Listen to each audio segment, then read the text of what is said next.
Então nós vamos falar, vocês têm dois tipos de política. Uma chama política indigenista e tem outra que chama política indígena.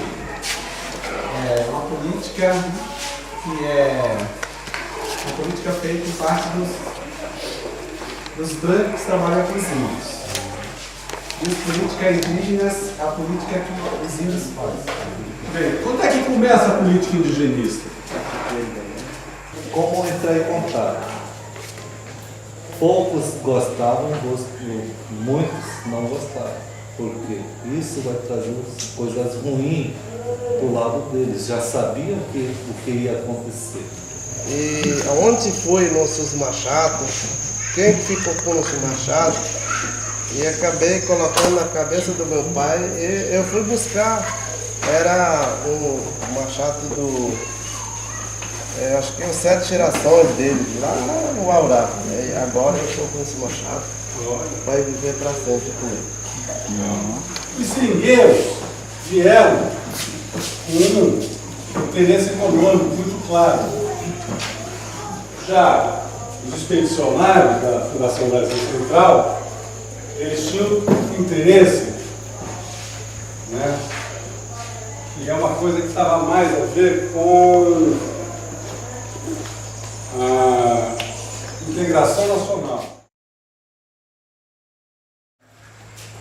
Boleh kan mana boleh dah no. Boleh kan mana boleh. Tu ada ina ngok ah. Mak ya si podi ho. Mak ya era mona nuara. Ya yaran no levara mama para que jalan no. Então isso que eu botei aí, né? Só para dar um exemplo, né, como o Criador da Terra criou esta terra.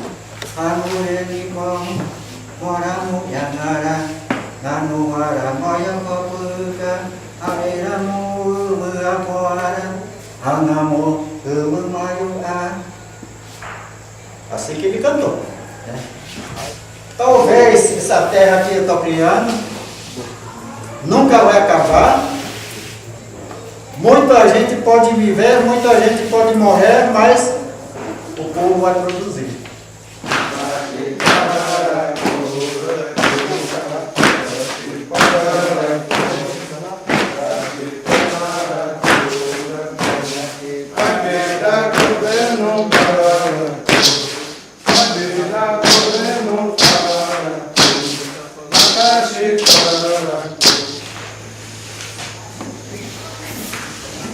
Os lugares determinados, indica os locais, né?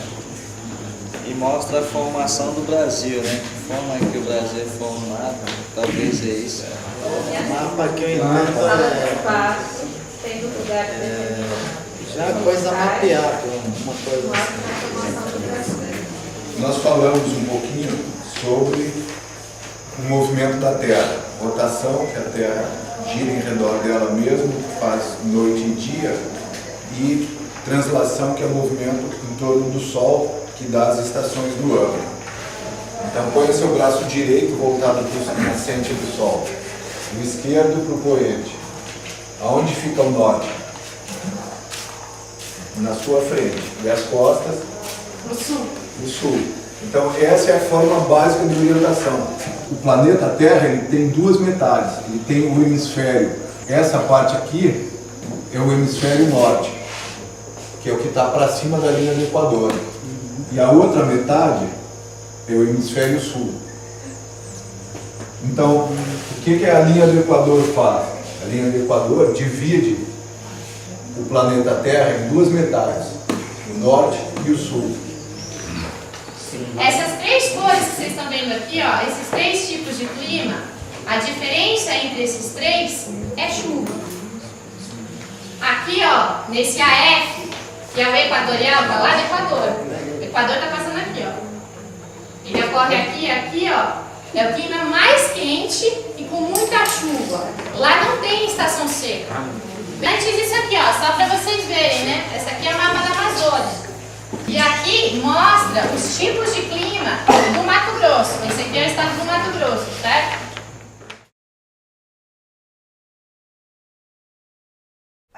quero contar é para mostrar para vocês como que a ciência do branco, na verdade, é uma ciência que não acredita muito no conhecimento sensível. As regras para usar o conhecimento, para passar adiante o conhecimento, para dizer se é dono do conhecimento, no mundo do branco, são as regras de propriedade intelectual. Por quê? Porque o branco pensa que o conhecimento é um pensamento, uma ideia. Então é propriedade sobre as ideias. Quem é dono, quem não é dono do conhecimento, o conhecimento como sendo a mesma coisa que as ideias. Essa ideia de que você estuda e cria uma coisa nova, que pode ser um remédio, pode ser uma máquina, um computador, uma tecnologia, pode registrar isso como usando patente. Que nem aconteceu lá também na aldeia Cuicura, que o Mike Heckenberg, né, fez arqueologia lá e falou, né, também que descobriu aquele valeta. Valeta feito de um indígena para colocar aquele cerco. Aí mudou a mitologia indígena Cuicuro e os velhos falou que ele está mentindo. É como se para o branco ele fosse morto, sem pensamento, não tivesse dono, pega alguma coisa da natureza e aí fica dona dela.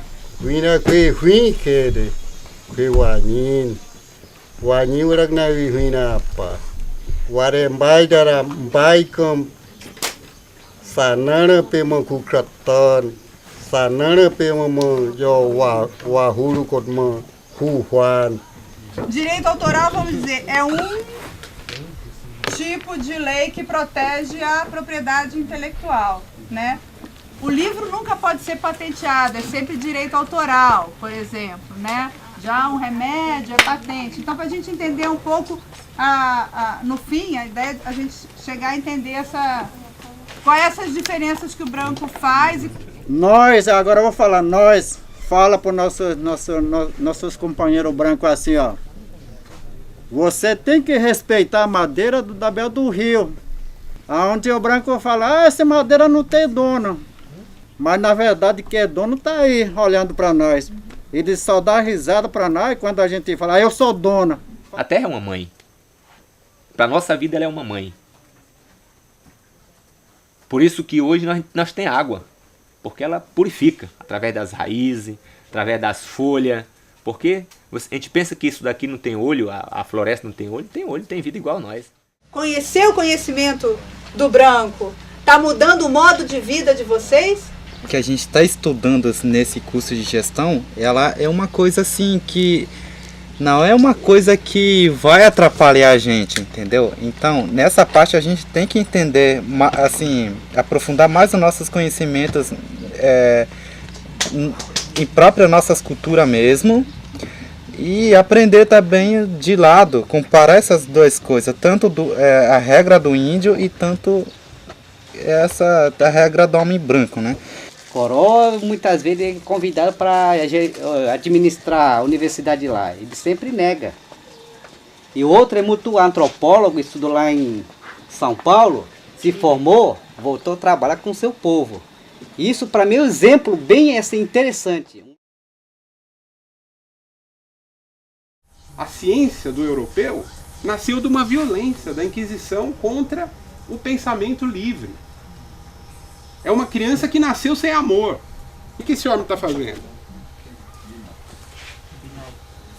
Ele está usando o olho dele, ele está usando o cérebro dele, e ele está usando um instrumento. Está aqui, ó, uma luneta, para trazer a coisa de longe para perto. Então, vamos falar aqui da árvore. Por que a árvore é um geyser? Por que ela joga água para cima? A folha evapora a água. A folha de todas as plantas, até desse capim aí fora, evapora.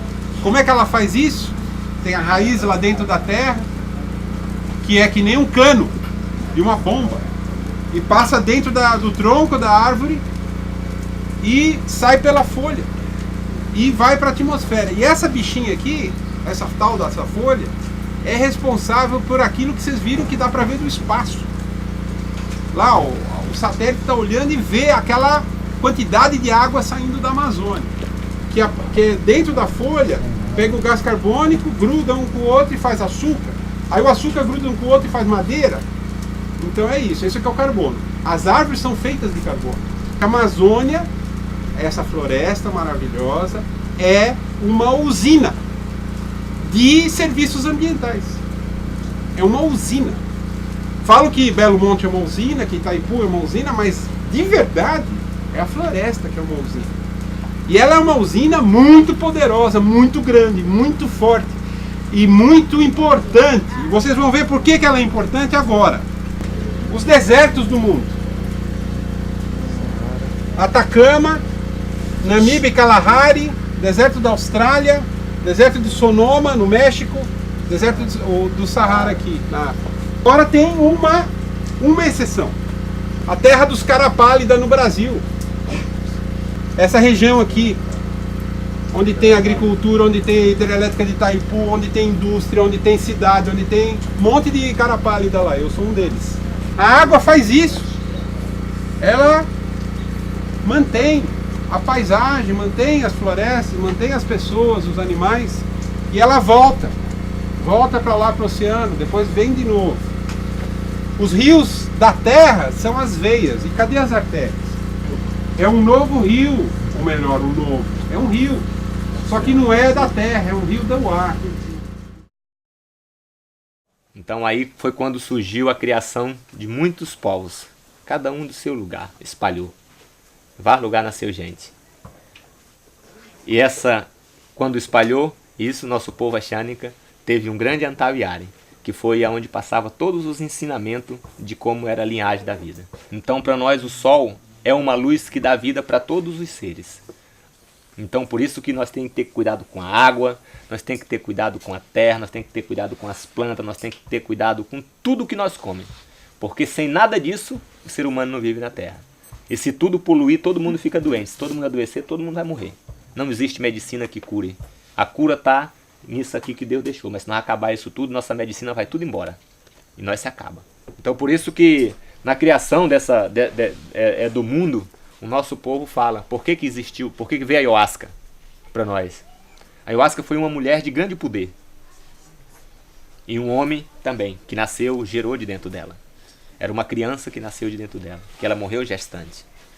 Então na morte dela, todos os pássaros, todos os seres que ali viviam sobre ela, que cantavam sobre ela, que vibravam sobre ela, aonde ela se ajoelhava, os pássaros cantavam. Por isso que nosso povo chama povo dos pássaros, povo do Choa, porque é o povo do Japó, é o povo de onde existe um ser espiritual que é dominado, que é onde ele está, aonde existe um curandeiro, um pajé, quando ele chama, esse espírito vem lá cantar para ele.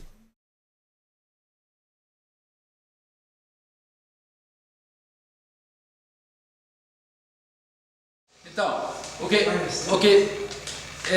você falou foi muito interessante, né? Que o mapa está na nossa cabeça. Todo mundo tem um mapa. E os antigos realmente têm um mapa completo, perfeito. O GPS dele está na cabeça.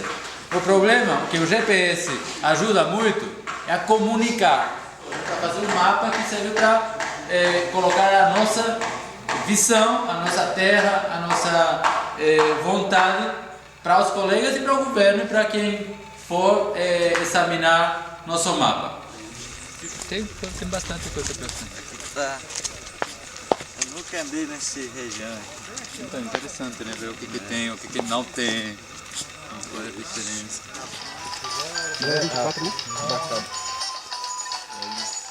Bacaba, espécie de palmeira. Bacaba é suco dele, é gostoso. Como é que chama esse bicho? 035. 035.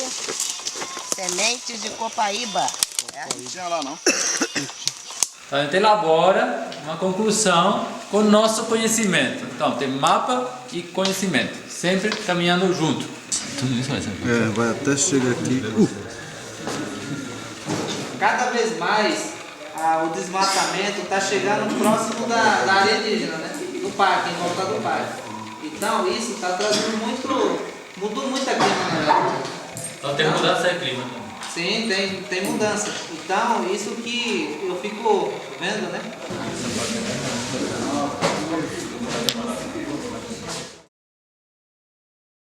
Da década de 80, quando o governo federal, através do projeto Calha Norte, decidiu criar muitas terras indígenas em forma de ilhas na região. A reação foi muito forte que os indígenas, as comunidades arrancavam o mato, aquele bronze que ele colocava lá, arrancava e devolvia na sede da FUNAI, e a partir disso que surgiu a Federação das Organizações Indígenas do Rio Negro, juntando todas as etnias, principalmente os líderes que começaram isso, para ter força de diálogo com o governo federal.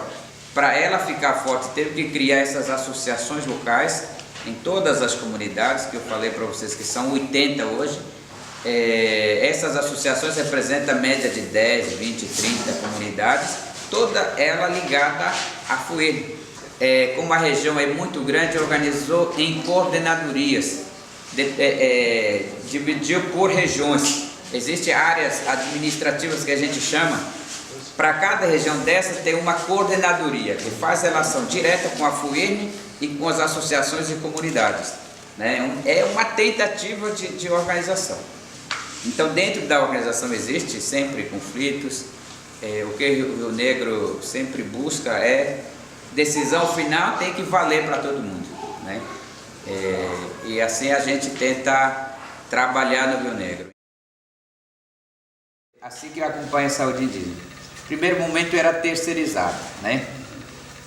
É o período que para as comunidades lá mais funcionou, bem funcionou, né? A partir do momento que essas prestações de conta do uso do dinheiro voltou para Tribunal de Contas, começa a dizer, se aqui está fora.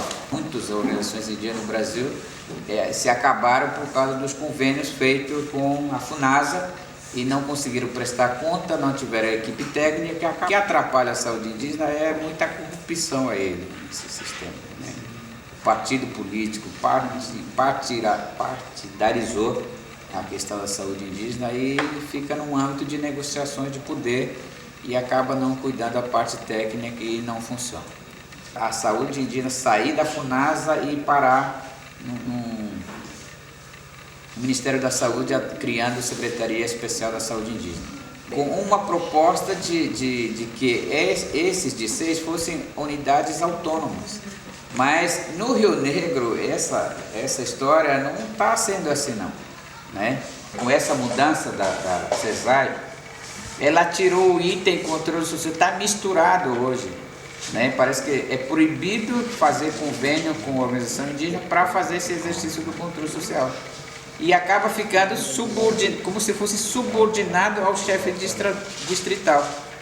De jeito nenhum, é ao contrário, ela é que está debaixo do Conselho Distrital, né? Ela tem que escutar o Conselho para ela executar isso aí.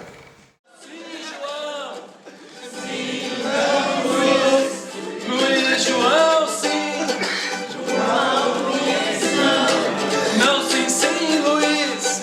Não, sim, sim, João. Luiz João, sim, não.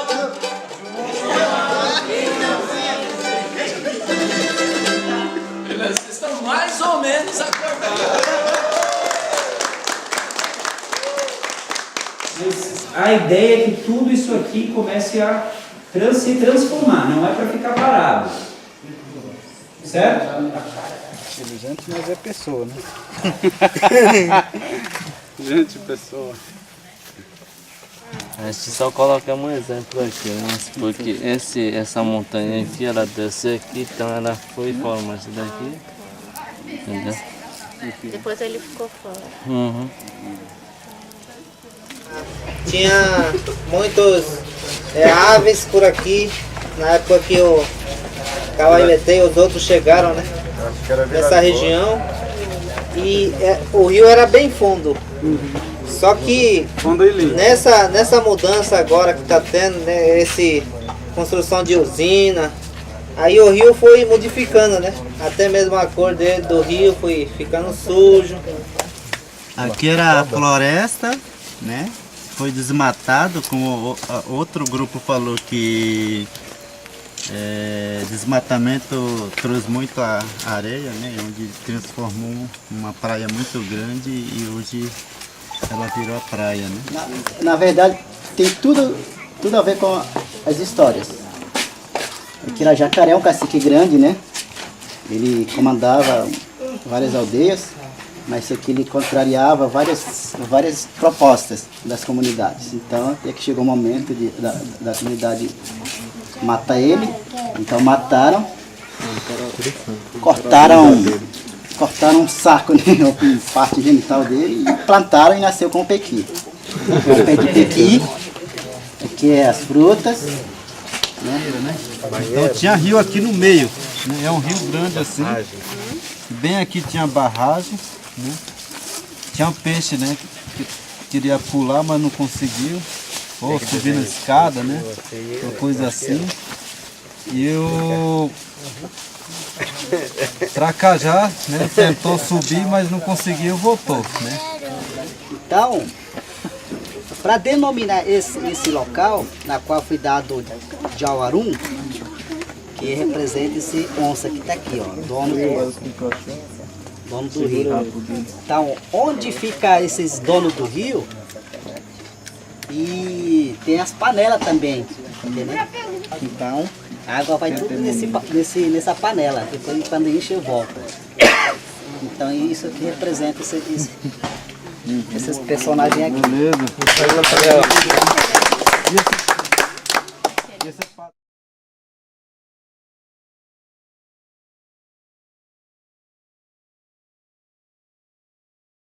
Todos esses fatores, que eram fatores que todo mundo achava que era ruim, né, que envergonhava a sociedade brasileira, geraram a Constituição de 88, que então trouxe direitos para acabar com essas coisas.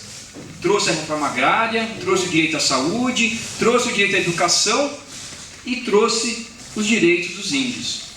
As terras tradicionalmente ocupadas pelos povos indígenas, por vocês, teriam que ser reconhecidas pelo governo brasileiro. Aqui é uma terra indígena, teriam que ser demarcadas, portanto delimitadas, e protegidas pelo governo. E aí todo o processo de demarcação de terras indígenas é um processo de reconhecimento. Reconhecimento, acho que essa palavra é importante. É algo que já existe, eu não estou criando. Né? Reconhecer é falar, bom, essa coisa já existe, essa terra já existe, essa terra já é dos índios. E eu vou proteger. Isso está na Constituição de 88, uma obrigação do governo brasileiro. Ele tem que fazer isso. O governante que não faça isso pode ser processado. E é por isso que depois de 88, que grande parte das terras brasileiras foram reconhecidas. A lei protege as terras indígenas contra terceiros, porque é dever do Estado reconhecer e proteger pela FUNAI, né? E a FUNAI, o que é a FUNAI? A FUNAI é um órgão do Poder Executivo. Aqui é o Palácio do Planalto, sede do poder, Casa da Dilma, que é o Poder Executivo. Aqui é o Supremo Tribunal Federal, que é o Poder Judiciário. E aqui é o Congresso Nacional, que é o Poder Legislativo. Desse lado aqui é a Câmara dos Deputados e aqui desse lado é o Senado Federal. Todo projeto que é apresentado no Congresso tem que passar por uma análise para saber se ele é constitucional, se ele está de acordo com a Constituição. Então tem uma comissão na Câmara e tem uma comissão no Senado, que é a Comissão de Constituição e Justiça. Então, teoricamente, o 227 ele seria inconstitucional, porque aquilo que ele diz vai contra o que está nos outros artigos, nos outros incisos do artigo 231. Agora, vamos dizer que a Câmara fez uma proposta, que foi para o Senado. Aí o Senado muda tudo. Antes de ir para a presidente sancionar, tem que voltar para a Câmara dizer se concorda com as mudanças que foram feitas no Senado.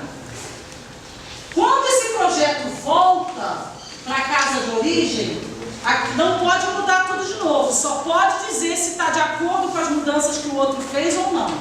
Teoricamente, quando o presidente veta, tem que voltar também para a Câmara e para o Senado, para o Congresso Nacional, para eles dizerem se concordam com o veto que foi feito. Só que os deputados e senadores nunca analisam esses vetos.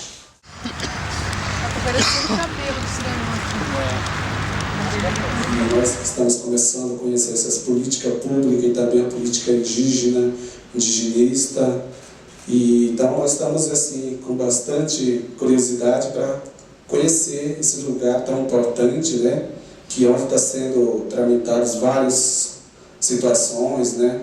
Em relação à terra indígena, violação de direito. Então nós estamos aqui mais para também ouvir também, em algum momento a gente também fazer um bate-papo com a senhora.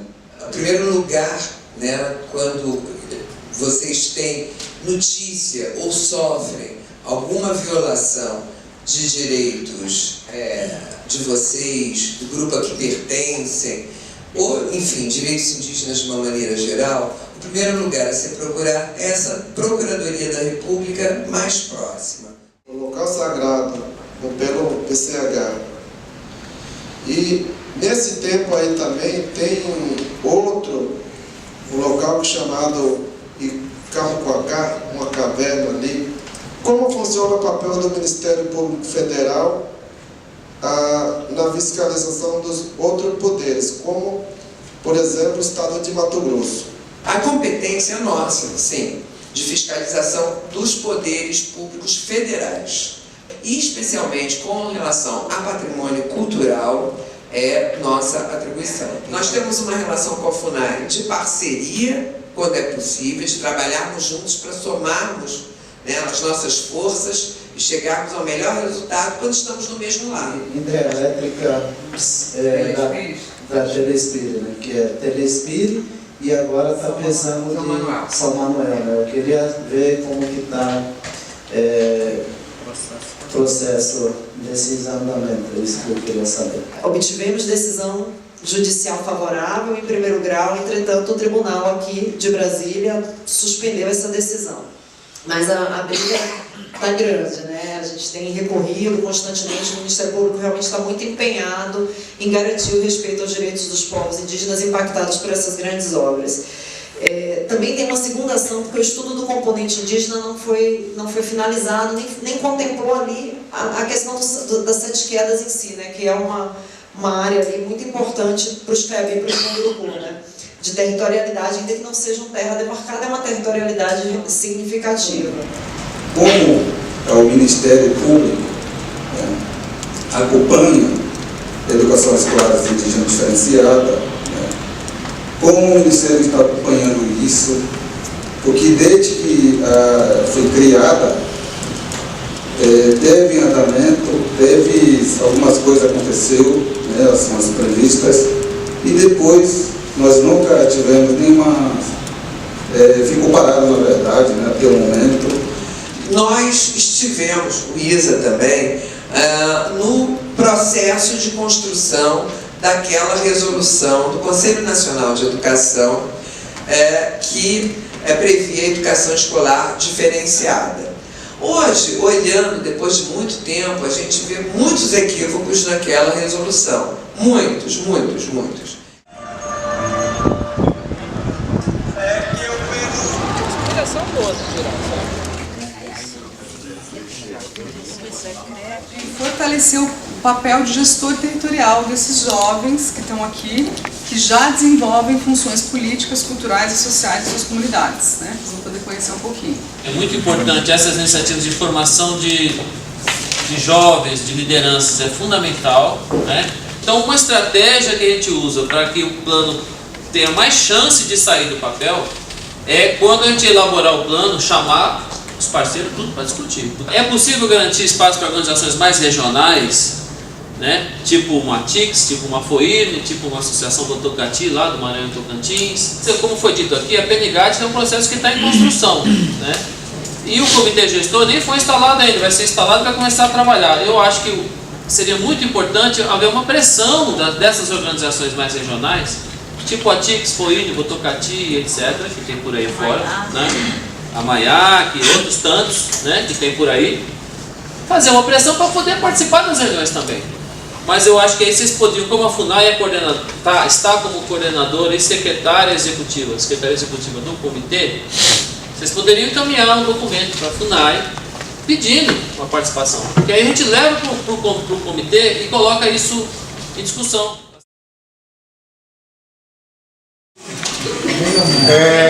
Eu estou vindo lá da Chácara do Cime, quase todo mundo já chegou lá, né? É uma multidão assim de parentes, vocês não podem nem imaginar. Né? Que vai ser uma coisa importante para o Brasil, né? Essa manifestação de todos os indígenas e não indígenas que apoiam os direitos dos povos indígenas.